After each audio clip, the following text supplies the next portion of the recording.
She took off from her Northwest Phoenix apartment around 7 o'clock last night for a bike ride. The body is decapitated. There are multiple injuries. Dressed in this zombie hunter kind of cyberpunk outfit. You don't know what's in their mind. You don't know what's going to trigger them to do something that they do. This is True Crime Arizona, The Zombie Hunter. The Arizona Canal runs the length of the Phoenix metro area, from east to west, across the entire valley. The water is murky, no deeper than a few feet. It's used for irrigation, not drinking. You wouldn't want to swim in it, and people are known to throw things into the water: rocks, bikes, shopping carts. But on November 8th, 1992, it was something ghastly, something sinister that the Arizona Canal revealed. The body is decapitated. There are multiple injuries which our homicide detectives do not want to discuss at this point. The body of a young adult woman, her head floating in the water. The first in a string of violent deaths of women and girls that plagued the area in and around the Sunny Slope neighborhood of north central Phoenix for 1 year, from 1992 to 1993. You know there's some guy out there and you don't know where he is. He might be one of your mom's best friends or whatever.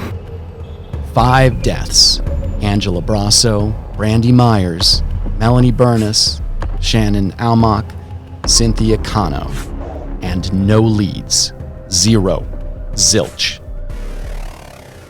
Then, just as abruptly as they started, the murders stopped.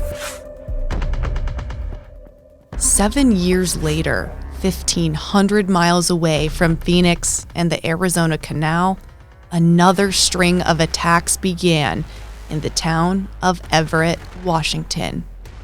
I have no memory of any knife going into my stomach at all, but I have stab wounds and I have scars that go all the way up.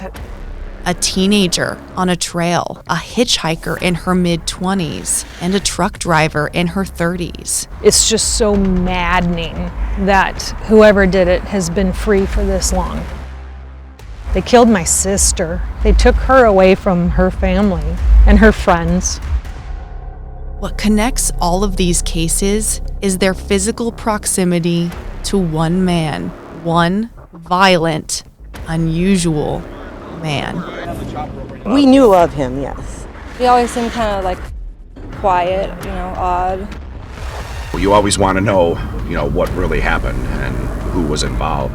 This is some 20-some years later where he's reinserted himself back into the community, but he still had people looking for him. Just always had wondered what the heck he was up to. I just can't fathom it. Kind of gives you the willies. The hair on your back of your neck goes up. To think that somebody who has killed in that fashion, I'm host Brianna Whitney, that there weren't other crimes related to this is unlikely. And I'm Morgan Lowe. We are retracing the movements of an accused serial killer as he moved across the West and the Pacific Northwest. Some of these cases are still considered unsolved, but we have interviews, police reports, and timelines that point to one possible attacker. Season 2 of the True Crime Arizona podcast, coming soon.